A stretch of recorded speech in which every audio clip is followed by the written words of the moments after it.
হাওড়ার দাসনগর আরতি cotton mill মাঠে Narendra cup football টুর্নামেন্টের উদ্বোধনে এসে তৃণমূল কর্মীদের প্রবল বিক্ষোভের মুখে পড়লেন রাজ্য বিজেপির সভাপতি শ্রমিক ভট্টাচার্য। অবিলম্বে মিলের উৎপাদন চালু করার দাবিতে এবং শ্রমিকদের বকেয়া বেতনের দাবিতে বৃহস্পতিবার সকালে আরতি কটন মিলের গেটের সামনে বিক্ষোভ দেখাচ্ছিলেন মনোজ তিওয়ারি, মহেন্দ্র শর্মার নেতৃত্বে তৃণমূল কংগ্রেস কর্মীরা। সেই সময় ফুটবল টুর্নামেন্টের উদ্বোধনে এসে বিক্ষোভের মুখে পড়েন শ্রমিকবাবু। তৃণমূল কংগ্রেস কর্মীদের ব্যাপক বাধায় তিনি গাড়িতে দীর্ঘক্ষণ বসে থাকেন। পরে দাসনগর থানার পুলিশ এসে তাকে ফুটবল টুর্নামেন্টের মাঠে নিয়ে যায়। সেই সময় ব্যাপক ধস্তাধস্তি হয়, ব্যাপক উত্তেজনা ছড়িয়ে পড়ে। পরে শ্রমিকবাবু ফুটবল টুর্নামেন্টের উদ্বোধন করেন। মন্ত্রী মনোজ তিওয়ারি এই বিষয়ে কি বললেন শোনাব।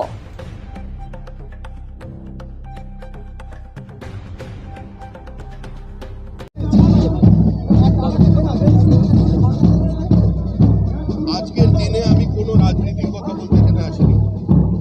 আমি এসেছি স্বামী বিবেকানন্দের ঐতিহাসিক শিকাগো বক্তৃতার দিনে কচ্ছ থেকে কোহিমা, সোমনাথ থেকে গৌহাটি, কাশ্মীর থেকে কন্যাকুমারী, সারা ভারতবর্ষের সমস্ত জায়গায় আজকে এই ফুটবল টুর্নামেন্ট চলছে নরেন্দ্র কাপ।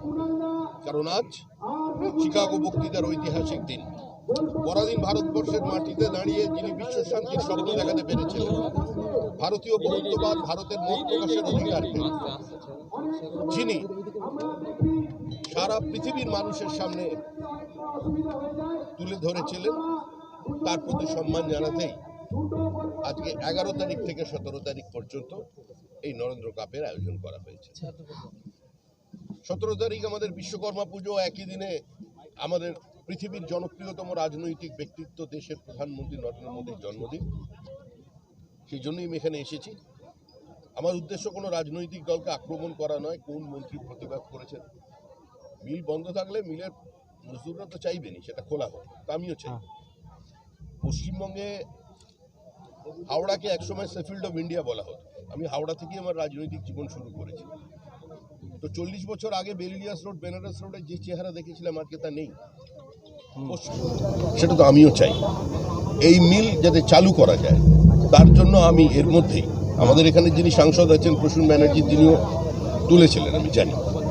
কিন্তু আমি এর টেক্সটাইল ডিপার্টমেন্টের যে অ্যাডভাইসারি কমিটি আছে, আমি তার মেম্বার।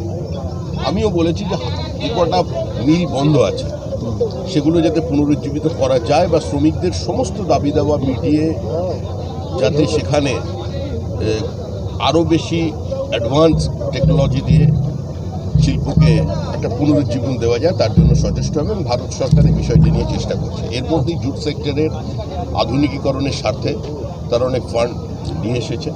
অনেক ফান্ড আছে কিন্তু খরচা হচ্ছে না, সেটাও একটা বিষয়।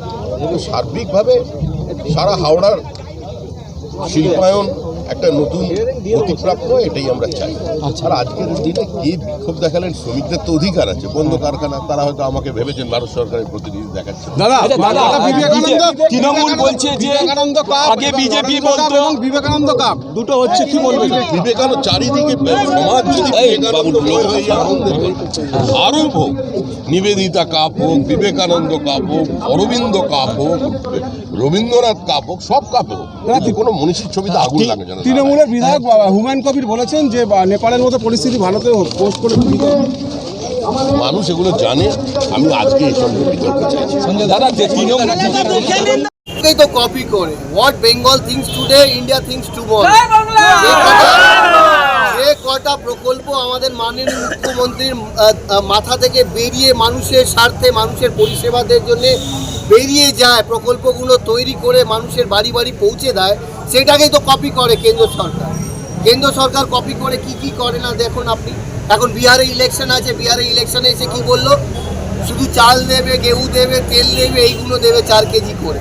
আরে গুজরাটে যখন নির্বাচন আসে, যেখানে বক্তব্য রাখতে যায় দেশের প্রধানমন্ত্রী, সেখানে বলে অনেক কোটি কোটি টাকার ফ্যাক্টরি লাগবে, অন্য নিজের নিজের জায়গা থেকে ফ্যাক্টরি লাগাবে। আর আমাদের রাজ্য যে কোনো আমাদের যে কোনো প্রাপ্য টাকা, 100 দিনের টাকা এখনও পাই না আমরা।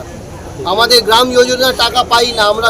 গ্রাম আমাদের আবাস যোজনা, আমাদের সড়ক যোজনার এখনও প্রায় 7,000 কোটি টাকা পাওনা বাকি আছে। তার মধ্যে 16 লাখ আমাদের যারা 100 দিনের কাজ করা যে খেটে খাওয়া মানুষ আছে তাদের টাকা কেন্দ্র সরকার জেনে বুঝে রেখে দিয়েছে পেটে মারার জন্য। সেখানে আমাদের মাননীয় মুখ্যমন্ত্রী কী করলো? মুখ্যমন্ত্রী এতই মানবিক আছে উনি আমাদের সরকারের তরফ থেকে প্রায় অনেকজনকে অনেক লক্ষ লোকেদের 100 দিনের টাকা নিজের এইখান থেকে আমাদের সরকারের পক্ষ থেকে দিচ্ছে। তার মানে একদিকে আমাদের মানবিক চিন্তাধারার নেত্রী মাননীয় মুখ্যমন্ত্রী যুব নেতা অভিষেক বন্দ্যোপাধ্যায় যেভাবে মানুষের